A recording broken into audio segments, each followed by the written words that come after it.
Gεια σας and welcome to another video by Helinika.com. In a previous video, we saw that the extensive use of the Greek pronouns αυτός and αυτή are usually avoided. And if you have missed this video and you're wondering why that is, you can watch it right after this one. Well, in the comment section of that video, many of you suggested that I make more videos where I explain different ways non-native speakers are distinguished from native speakers. And by native speakers, I mean anyone of any origin who was born and raised in Greece and learned Greek as their first language. Whereas non-native speakers can also be Greeks who were born and raised in a different country and learned Greek as their second language. And by ways non-native speakers are distinguished from native speakers, I don't really mean the accent that we all have when communicating in a different language, or even the occasional mistakes that everyone makes, even people who were born and raised in Greece. So the first thing I would like to mention is actually connected to the use of αυτός and αυτή. In the previous video, I had explained that the subjects are usually omitted from Greek sentences because the ending of the verb is changing as it is declined, and most of the times you can tell who the subject is just by the ending of the verb. However, native speakers will still use the subject, but usually this happens when they want to really emphasize who is doing the action, whereas someone who is learning Greek as a foreign language will always include the subject when forming sentences. Now, to give you an example, let's say that we have a young kid who is about to go to school. He's waving at his mom and says, "Πάω στο σχολείο." I am going to school. Εγώ, in this case, I, is omitted. It's not necessary because the kid is a native speaker. However, the kid may use εγώ when he wants to emphasize that he is going to school, but perhaps someone else is skipping school on that day. Perhaps the little kid has an older brother, let's call him Andreas, who is doing a kopana. He is skipping school on that day. Ο Ανδρέας κάνει κοπάνα. Εγώ πάω στο σχολείο. Andreas is skipping school, but, in a parenthesis, I am going to school. There is a but that is not really mentioned here, but we can tell that the kid is trying to differentiate himself from his older brother. Therefore, the use of εγώ in this sentence is necessary and strategically placed. Now this brings me to the next topic, which is the use of full sentences when communicating verbally. I have to admit that one of the reasons why Greek is one of the most difficult languages to learn is that it is a high context language, one of the highest actually along with Japan. That means that the context is crucial when trying to derive meaning from a sentence. The overall situation, the tone of your voice, the hand gestures, your facial expressions, everything plays a role when you are trying to communicate in Greek. And that is why automatic translations such as Google Translate rarely work in Greek. Let's take a sentence as an example.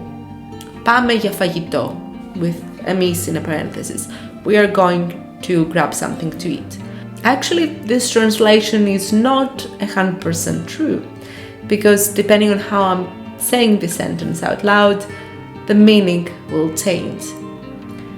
Let me give you a scenario. Let's say that you're at work, it's lunch break time, you look at your coworker and you say, "Πάμε για φαγητό? Should we go grab lunch?" Now, you're both exiting the office to go out to eat, and you see your boss, and you say, "Πάμε για φαγητό." In this case, you are explaining what you're doing, why you are exiting the office. And the translation would be, we are going to grab lunch. But then you meet another co-worker, but then as you are exiting the office, you meet another co-worker who is always keeping lunch. They never take a break. And you go there and tell them, "Πάμε για φαγητό." In this case, you are inviting them to join you, grab lunch. So, "Πάμε για φαγητό" has no translation. It depends on the way you are telling the sentence. Now, someone who is in the process of learning Greek usually prefers to form full sentences to directly give meaning to their sentence. For example, a non-native speaker would just simply say to their coworker, "Θέλεις να πάμε για φαγητό?" Would you like to go eat something? The sentence is full. They don't really need to change their tone of voice. I mean, it may happen naturally because they're forming a question, but there is no questioning whether this is a question or not. Now, another way I can really tell if someone is a native Greek speaker is if they use diminutives for every single thing all the time. So, in the Greek culture, being perceived friendly and polite and non-threatening is really important. Therefore, for some reason, we like to extensively use diminutives in our everyday conversations. Το μπουκάλι becomes μπουκαλάκι. And you may have a very muscular man with tattoos and a beard entering a shop and asking for ένα μπουκαλάκι νερό, a little bottle of water. A young person who is starting his or her career didn't find a δουλειά, a job, he found a δουλίτσα, a jobby. This wouldn't really work in most European languages. Finally, the last thing that is a sign for me that the other person actually might be of Greek origin, but they didn't grow up in Greece, is when they use old school words and phrases. I remember that when I was studying abroad, someone introduced me to a fellow Greek person. However, when I was talking with this person, even though he was not making any syntactical or grammatical mistakes and he had a Greek accent, there was something uncanny in the conversation. In front of me, I had someone who was younger than me. I'm a millennial, he was a Gen Zer, but he sounded as if a great-grandfather was talking. Well, later, I found out why that is. He was born and raised in Germany, and while his Greek parents were working most of the time, he spent a lot of time with his grandfather, who of course spoke Greek in the way that an older generation did. They would also watch old films, black and white old films together.